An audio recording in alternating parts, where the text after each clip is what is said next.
If you've watched more than about 4 videos on this channel, you'll know I do like the aircraft that are a little more unconventional in appearance.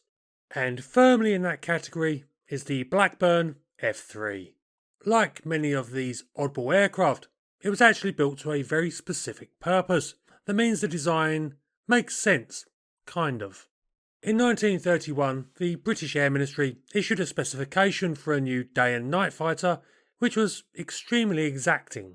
The aircraft had to be capable of a speed in excess of 250 miles per hour, be superior to any existing fighter in terms of range, manoeuvrability, rate of climb and service ceiling, have 4 303 Vickers machine guns for armament, and a two-way radio.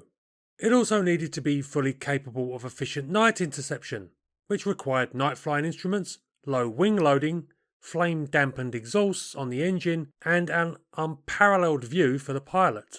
The aircraft should also have the Rolls-Royce Goshawk engine as the preferred power plant. This was a development of the tremendously successful Kestrel engine, but with evaporative cooling, and which would prove to be an issue, but more on that later.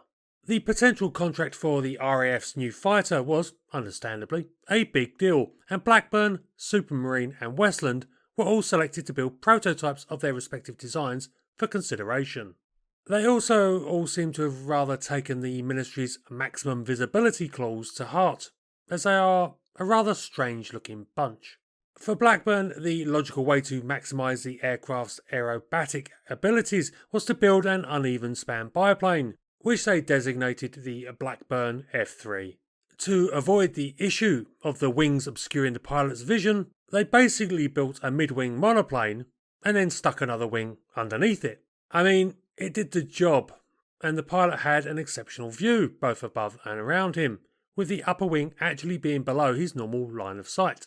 The Goshawk engine, with its flame-dampened exhaust, was also mounted quite low, allowing the nose to taper off sharply and again giving excellent visibility for the pilot.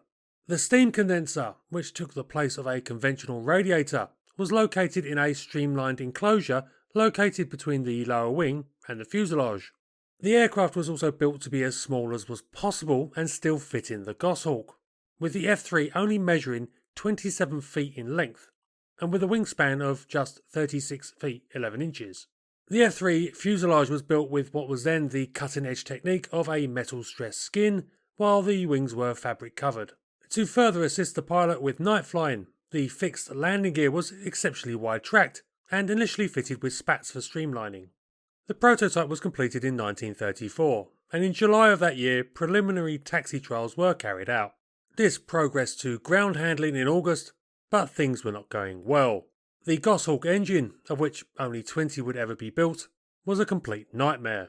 Though theoretically capable of producing 660 horsepower, the engines all suffered constant cooling leaks and basically could never be made to work properly.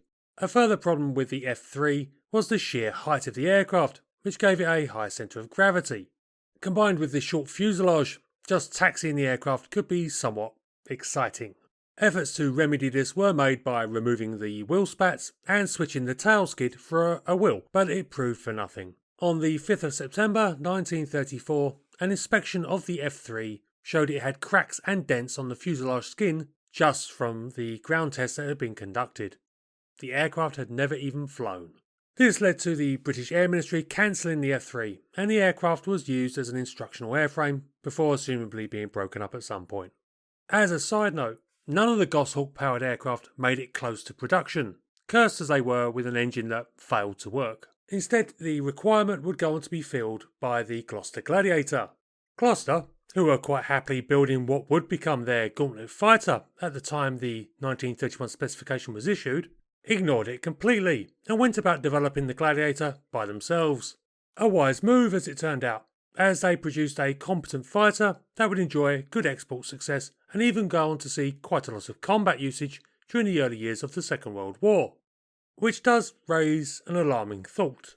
Had the Goshawk actually worked, and the F.3 managed to win its competition, admittedly unlikely, but a possibility, then it is entirely likely that German and Italian pilots fighting over Norway, France, Greece And North Africa, in the early years of the war, might have gone face to face with this.